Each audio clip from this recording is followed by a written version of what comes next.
you cannot continue cultural life of a people without creating something new.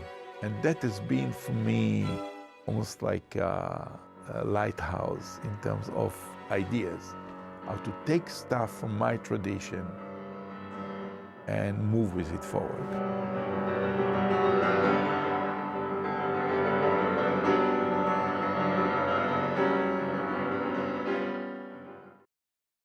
Please join me in welcoming Ofer Ben Amots.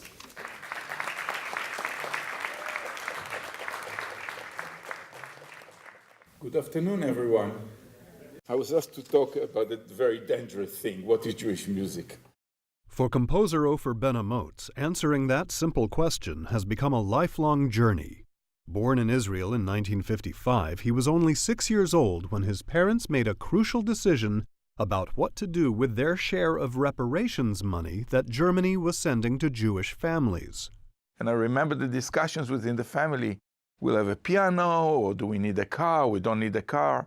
So here's a piano, maybe Ofer can play the piano. So I just stayed home and played piano. That's the way it developed.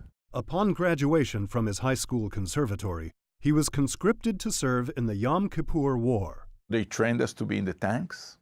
I was a tank driver, put me down to earth, made me decide that if I want music, I really want it, and not something else.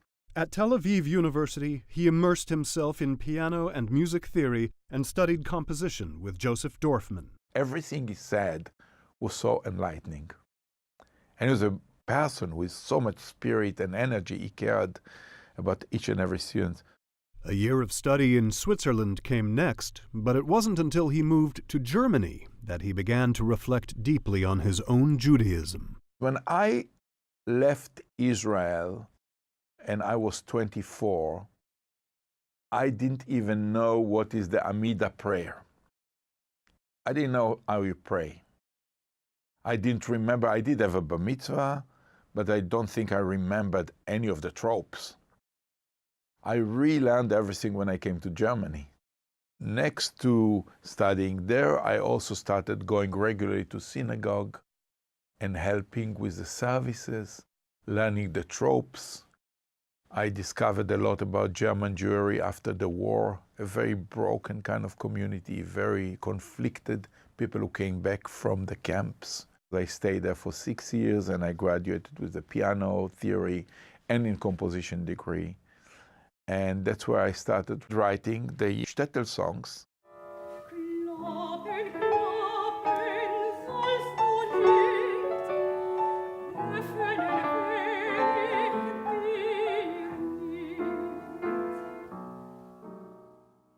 My dream was to create an Yiddish opera.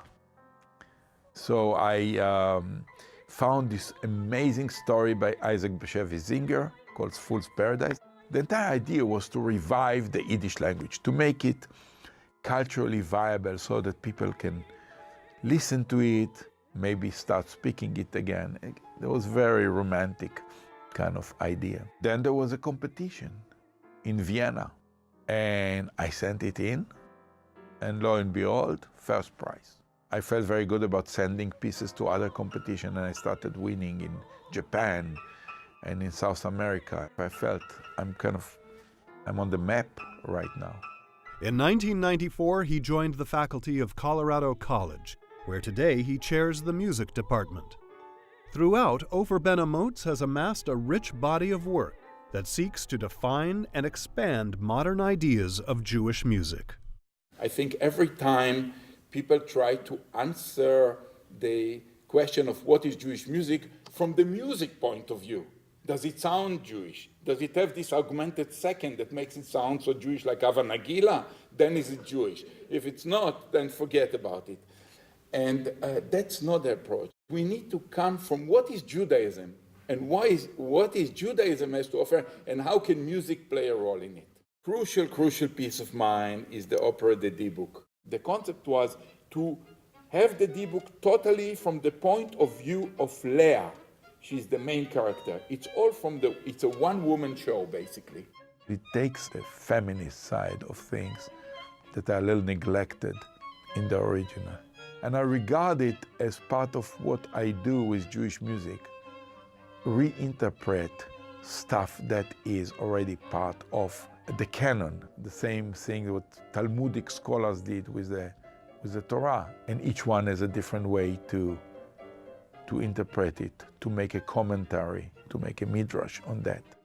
The work Celestial Dialogue was a real breakthrough for me.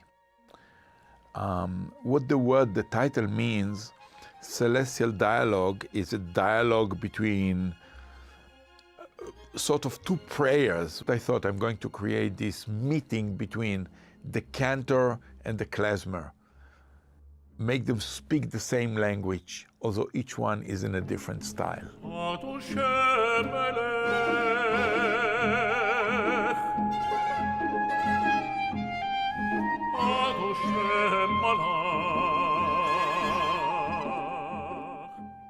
I'm still very, very proud of this piece. I think it was a very successful one.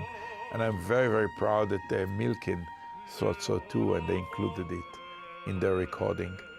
I think that the archive's importance and impact goes way beyond what people see right now. We cannot fathom at this moment the importance of it. The first time I'm performing at UCLA, I'm humbled by the invitation by the Milken, as well as the School of Music, to come and present my music. The best thing about the concert tonight, it's going to be short. You're going to love how short it is.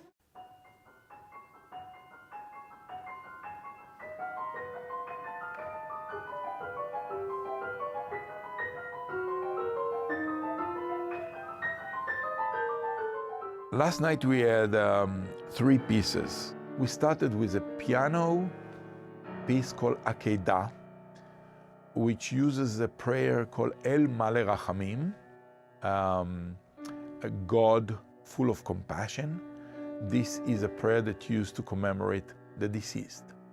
And it's a piece that was written as a commission for a Holocaust memorial in Vienna in the year 2000.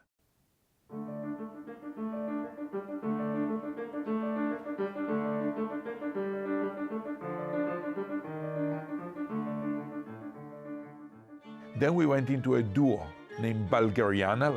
My mother was born in Bulgaria, and both my parents celebrated their 60th anniversary of the wedding.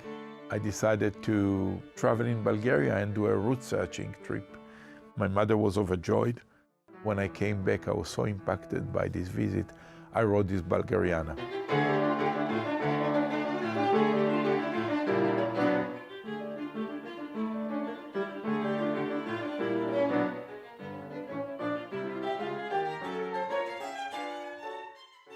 The last piece that we played last night was the Odessa Trio that I wrote in memory of my dear and former teacher and later colleague and friend, Joseph Dorfman.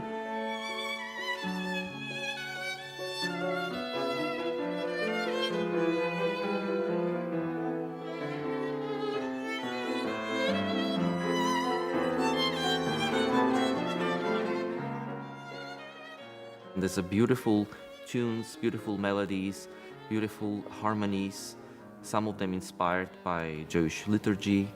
There is a beautiful tango. So it's an important work, I think, for him as a composer, and I hope he continues writing such wonderful music also in the future. People compose for a variety of reasons. Some people love the mathematics of it, some people like the sound, that they can create very beautiful sound or very unusual sound.